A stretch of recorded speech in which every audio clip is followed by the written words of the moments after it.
Kyle is calling for you. Hurry up and get to the hospital. No way. After all, that kid is.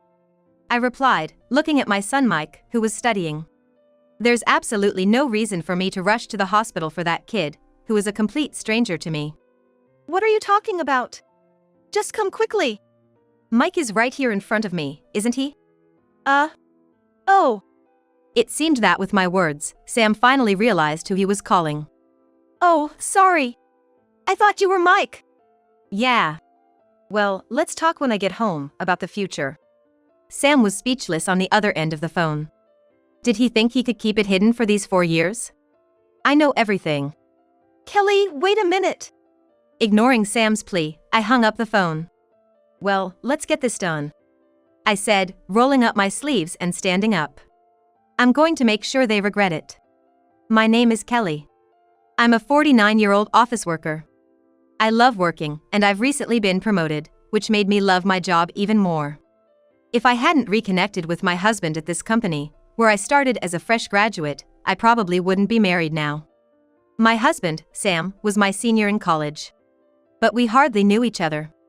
He was just one of the people who came to help at the freshman orientation camp I attended. So, for a while after joining the company, I didn't even remember him and was totally engrossed in my work. Then, at the new employee welcome party, Sam approached me and I remembered him for the first time. Weren't we in the same group during college orientation? Don't you remember? Huh? Sorry. It's okay. I thought you were a pretty girl even back then. That's how our initial conversations went. And from the next day, Sam would wave at me whenever he saw me. Gradually, that turned into bringing snacks and then lunch, and eventually, we started going out together. I will definitely make you happy. I want to date you with marriage in mind. He confessed about 6 months after we started going out. By that time, I had fallen for Sam and happily accepted. Our relationship began. After dating for about 2 years and meeting each other's parents, we got married. It wasn't a passionate love, but it was a calm and happy time. That didn't change even after our son Mike was born. In fact, our happiness only increased. I truly thought marrying Sam was the best decision of my life. However, things started to change when Mike entered middle school. Sam started behaving differently. He was transferred to a different department, and overtime and weekend work increased. The department I'm in now is busier than yours, he would say defensively, even though I hadn't asked. I did find it a bit suspicious, but indeed, his department was known to be busy. I thought he wouldn't have time for an affair. So, I pushed any doubts to the back of my mind. But one problem arose from Sam's late returns. Taking care of Mike and household chores. Mike, though a middle school student and not particularly worrisome, was working hard at his studies every day, and I didn't want to just feed him store food. Reluctantly, I decided to reduce my work until Mike entered college. But when I talked to my boss, I was told it would be difficult to reduce my workload due to a lack of personnel. Not to boast, but I'm quite competent at my job, working about twice as much as others. If I were to leave now, the work might not get done. My boss suggested remote work instead and offered me a flex schedule instead of reduced hours. And so, I started working from home. When I told Sam about it, he smirked and said something shocking. Well then, you can take care of everything at home. I'm too busy, you know. I'm working too, you know. It's okay if I have to do a bit more housework, but doing everything is just too much. I argued back, but Sam didn't listen at all. True to his word, he started coming home even later after I began remote work. Every day, he'd come back late at night, reeking of alcohol, and I could smell perfume on him too. He must be out drinking with colleagues at nightclubs, I thought, and just tolerated it. But one day, I found lipstick on his shirt and confronted him. Hey, there's lipstick on this. Whose is it? Yeah. There was a woman sitting close to me at a party, maybe it got there then. What, are you jealous? I was just disgusted, not jealous. That's what I thought to myself. After that, I just ignored it whenever I found lipstick on Sam's shirts. 3 years of living like this, and by the time Mike was a senior in high school, my love for Sam had completely faded, and we were more like roommates. But there are some things you just can't forgive, even if the love is gone. Like what happened on Mike's birthday. Where are you going? Just up for a bit. No matter how busy we were, we always had dinner together as a family on Mike's birthday. So I had made a reservation at a restaurant, but Sam just headed to the door alone. Wait. Today is Mike's birthday, you know? So what? It's just the day he was born. I was stunned by Sam's words. He used to take anniversaries very seriously. Before we married, he always said he wanted to celebrate our child's birthday, no matter how old they got. Are you serious? Yeah, I'm serious. Oh, okay. Sam left without another look at me. As soon as the front door closed, tears started to flow. This is it. I want a divorce. The words slipped out, but they were my true feelings. Mike and I enjoyed dinner together and then stayed at my parents' house. I didn't contact Sam, and considering there were no calls or messages from him, he probably hadn't come home yet. A father who neglects his son's birthday and leaves without notice is better off not being around for Mike's sake. I made that decision and told my parents. They understood after hearing my story. I had no intention of moving back home, so the first thing was to look for a new place. Luckily, I earn more than the average, and since my department mainly works remotely now, there's no inconvenience working from home. I started looking for properties while working. Maybe even buying a house might be a good idea. Looking at small, cozy houses, I felt excited for the first time in a while. Then one day, I decided to go see a property. Little did I know that this would accelerate my divorce from Sam. It's a nice place. Close to the station too. The area I was looking at was near the university Mike wanted to attend. Our current place was an hour commute, so I thought we might as well live closer. Mike is working hard to get into the university I attended. I didn't want to burden him unnecessarily. We'll move once he gets into university, I thought, as I stopped by a nearby shopping mall. Hey, wait up! Huh? I instinctively hid when I heard Sam's voice. In front of me, Sam was waving at someone. When I looked where he was looking, I almost gasped out loud. Daddy, hurry up! Hurry up! I saw a familiar woman and a boy about 4 years old. And there was Sam, running up to them with a gentle smile. It was the picture of a happy family on a holiday, any way you looked at it. So that's it. The timing of Sam becoming cold and neglecting his family matched the boy's age. Meaning, that boy was Sam's child, and the woman was his mistress. I couldn't stop a dry laugh. Though my love for him had already faded, somewhere I had believed he wouldn't cheat. But as Mike's mother, I couldn't afford to be shocked and stand still. I took a photo of the three of them and left the mall, searching for a detective agency while on the train. Then I went to an office near our house. I need someone to investigate. One is my husband, Sam, and the other is. I gave the names of the two people and handed over the photo I had taken earlier. Then I returned home and did my usual housework. Mom, what's wrong? You look pale. I'm just a bit tired. Don't overdo it, I'll help out. What are you talking about? I'm fine. I couldn't let Mike worry.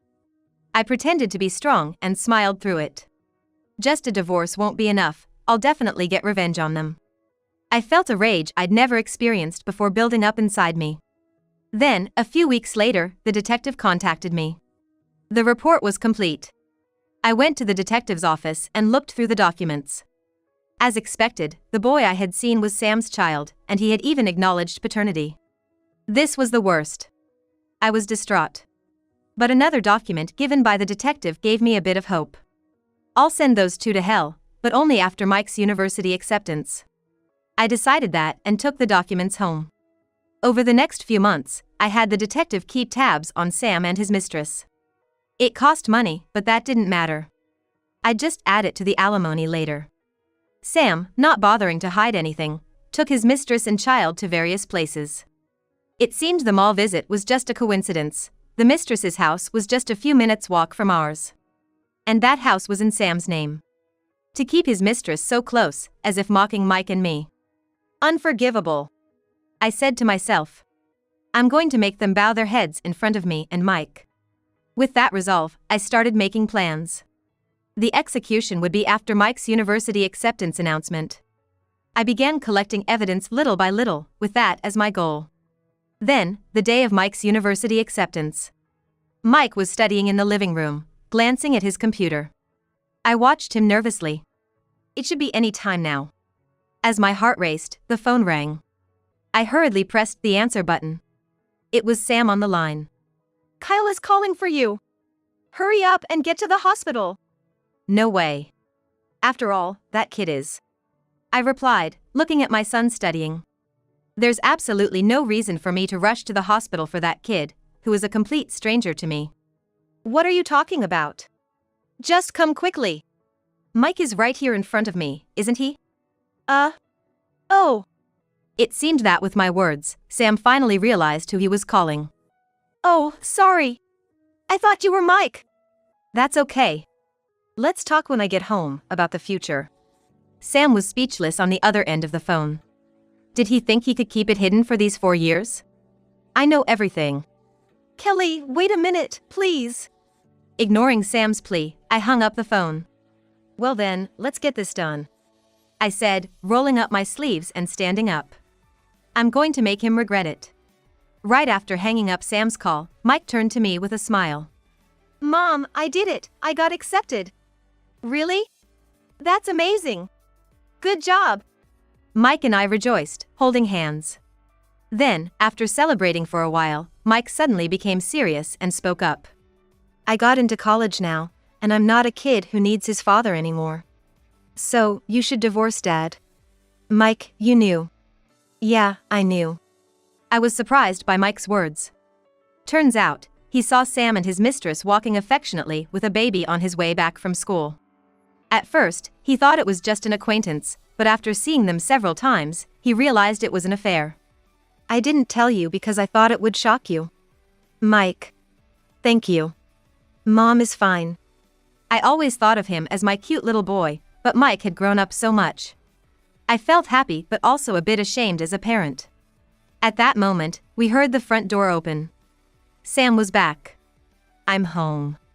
Sam entered the living room, trembling, and both Mike and I looked at him coldly. Sam turned pale, stopping just short of the living room. Still, trying to act normal, Sam forced a smile and talked to Mike. So, have you been studying? Which college are you planning to go to? Sam seemed to have forgotten that Mike was already in his senior year. Mike's gaze turned even colder. Sam, noticing the look, suddenly snapped. What's with that look at your father? Who do you think is supporting you? Mom, actually. I've been contributing too. A flustered father and a calm son. Clearly, Mike had the upper hand. Mike sighed deeply and pointed at the computer. I had my university acceptance today. Oh, right. You're that age now. How did it go? Do I need to tell you? Sam was clearly taken aback by Mike's words. Gaping, he stared at Mike. Anyway, why did you come back? I'm going out to dinner with Mom now. You should go to your mistress and her kid. You knew? Sam clearly hadn't thought he'd be found out, living so close. He just stood there, staring at Mike. Mike looked at him with disdain. A father who doesn't cherish Mom is no father. From now on, I'll protect Mom. You'd better agree to a divorce cleanly. Mike!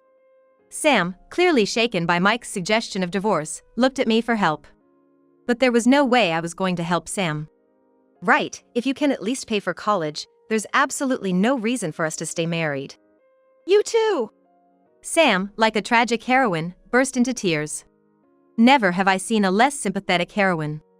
I looked down coldly at Sam, kneeling and crying. Mom, I want to eat steak. Sounds good. But when we started discussing dinner, Sam suddenly lit up. I know a great place. Let's celebrate and make up for it. I couldn't understand why I needed to make up with a man who cheated on me. Mike seemed to have the same thought. Didn't you hear? I'm going with Mom, just the two of us. That's right. And I'd rather not go to a place you've taken them to. Sam, who thought nothing was known, looked at us, wide-eyed in surprise. The detective had told me about the restaurants Sam and his company favored. So, I knew exactly where the place Sam mentioned was located, and its name. Why should we go to the place where you took your mistress? It's bad luck and distasteful. My words clearly irritated Sam. But he had no intention of taking back what he said. Then, Sam, his face turning red with anger, glared at me and started yelling. It's because of your attitude that Mike is cold to me. It's your fault for how you raised him. Who do you think raised him? As Sam pointed at Mike, I sent him an even colder gaze. That would be me. Well, maybe a little, but I also. To be precise, since Mike entered middle school, I've been covering his school fees, tutoring, and living expenses. Actually, from the time Mike started middle school, Sam stopped contributing to the household expenses. At first, I would remind him. But after a few months of no response, I gave up saying anything after a year. If you want to claim you've contributed to raising him, please pay all the backdated living and school expenses. There's no way I have that kind of money. Well, you seem to have been living quite lavishly. I took an envelope from the drawer and handed it to Sam. It contained his banking records. Managing the bank statement has been my job since we got married. I didn't do it monthly, but I have been updating it more frequently recently. So, I knew all about Sam's finances. You're using most of your salary every month, and you have debts too, right? I have no intention of taking on that burden. But a husband and wife are supposed to help each other, right? That's why we're getting a divorce.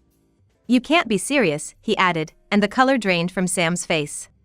Mike and I then grabbed Sam by the arms, threw him outside, and locked the door. Goodbye, then. Wait! You can't just lock me out of the house! Dodging Sam as he tried to cling to me, I got into the car. Mike approached Sam with a smile. You're in the way, cars need to pass through here. What kind of son talks to his father like that? That's because I don't have a father anymore. Hey! With a smile, Mike said goodbye and got into the car. Ignoring the dumbfounded Sam, I started the car and drove towards the sushi restaurant. A few days later, Sam had not shown up. There was a lot to do with the divorce and dividing assets, but for now, it was back to work. Just as I sat down at the computer, I heard a high-pitched voice from the courtyard. Hey! I know you're there! Come out and talk to me! Reluctantly, I stood up. I knew who the visitor was. Please don't be so loud. It's a nuisance to the neighbors. You wouldn't come out, that's why. The unapologetic woman was Juliana, one of the new trainees I had once supervised. And Sam's mistress.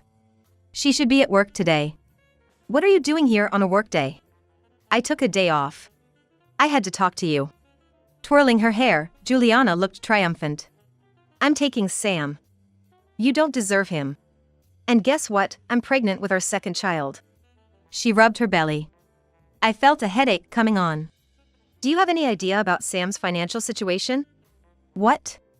Juliana looked at me, puzzled. I showed her Sam's bank statement, which I had shown to him earlier. Juliana skimmed through it and burst out laughing. Stop joking, Kelly. I know he has saved up a lot more. What are you talking about? Still laughing, Juliana then said something surprising. Sam told me that after the divorce, he would give the house to Juliana and that she would get a lot of money from the property division. So that was it. I understand now. But Sam was forgetting something crucial. I confronted Juliana with the truth. Unfortunately, this house is in my name. And since he hasn't been contributing to the household expenses, combined with his affair, the divorce will be due to his fault, and there will be no division of property. Plus, he'll have to pay alimony. What? Juliana was stunned. Her laughter was replaced by disbelief. I explained it clearly to her. This house was originally my family home that we renovated. So, Sam has no rights to it. And with the alimony and the debt he accrued from his affair with you, there won't be much money left for him. It's a lie! Juliana, in denial, quickly made a phone call. As soon as the other party answered, she shrieked into the phone. Hey! This isn't what you said! You promised everything to me, right? Right now? I'm at Kelly's. Sorry, could you let me talk to him? What? Wait. Thinking it was pointless, I snatched the phone from Juliana. It was Sam on the other line. I spoke in a cool voice. How much more trouble are you going to cause? Kelly! It's not like that. It's because... That's enough. Another child, really? You're busy. Another child? Sam seemed unaware of the pregnancy. After a moment of astonishment, he quickly said he would come over and hung up. Juliana, knowing that Sam was coming, was delighted. Sam's coming? Great! He said we couldn't meet for a while. Kyle misses him, and I really want him to come home. Where's Kyle now? Huh? He's at daycare today. Juliana seemed puzzled why I would ask about the child, looking slightly annoyed. I heard he fell off the balcony. Oh, just a fracture. You left a 4-year-old alone? Got a problem with that? Juliana responded defiantly, looking at me suspiciously. Then she cheerfully spoke up. Come on, how long are you going to make a pregnant woman wait outside? Make me some tea in the living room. I obliged her audacious request. Right when I made the tea, Sam entered the room. Juliana! Oh, Sam. I'm negotiating right now. Just wait, I'll get the house. That's not for you two. You're late, Sam. Juliana leaned on Sam and wrapped her arms around him. Maybe trying to show off, but I felt no envy. Sorry, but I'm not giving up the house. But if I leave, this house will be too big for you, right? In what world does someone give up their family home, in their name, to their husband and his mistress? Sam looked embarrassed at my words. Juliana quickly interjected. The house we're in now is too small for me, Kyle, Sam, and the baby. You only have your son, right? Give it to us.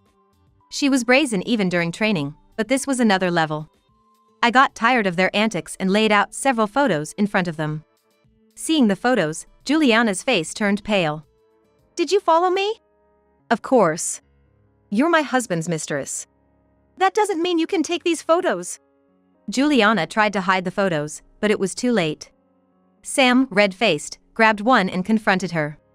What's this? Huh? That's just a friend. You go to the hospital arm in arm with a male friend?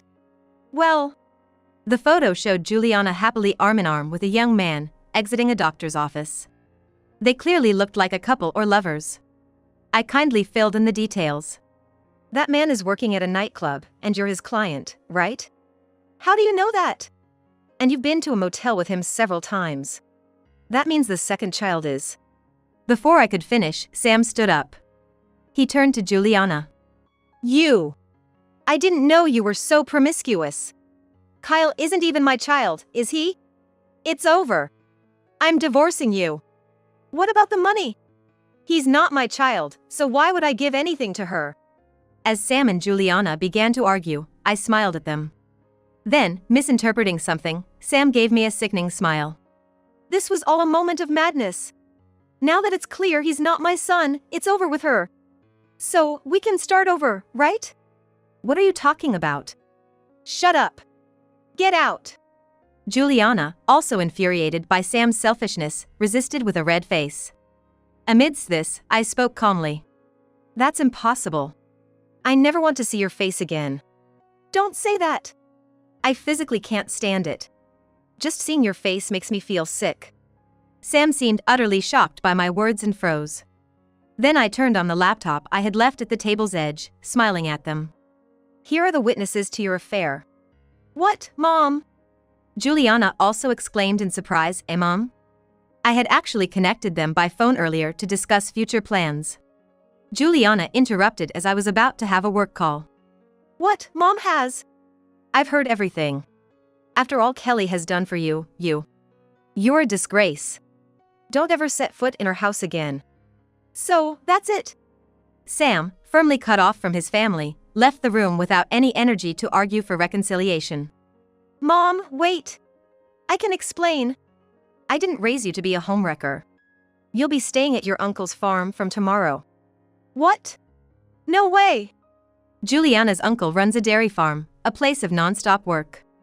It's known for its strict, where people work almost continuously without breaks. I feel a bit sorry that she has to go to such a place, but part of me thinks she got what she deserved. She ended up crying on the spot, and her mother came to pick her up. Once everyone left and quietly returned, it was already evening. I sighed with relief.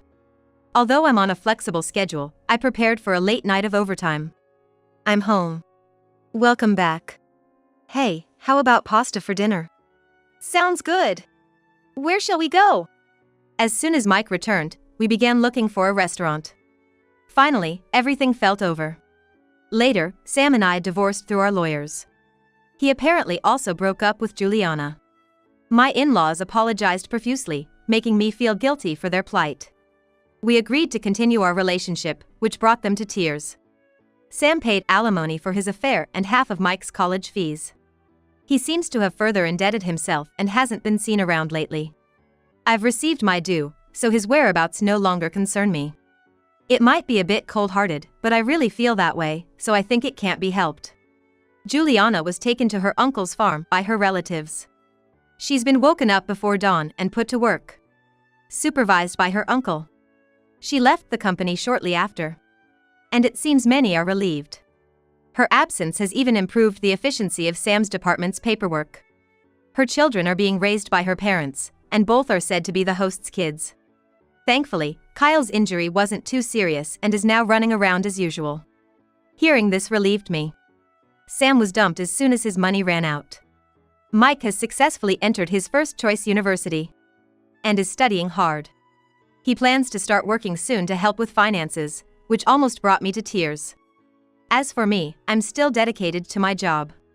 A project I proposed was accepted, and I'm enjoying my busy life as its lead.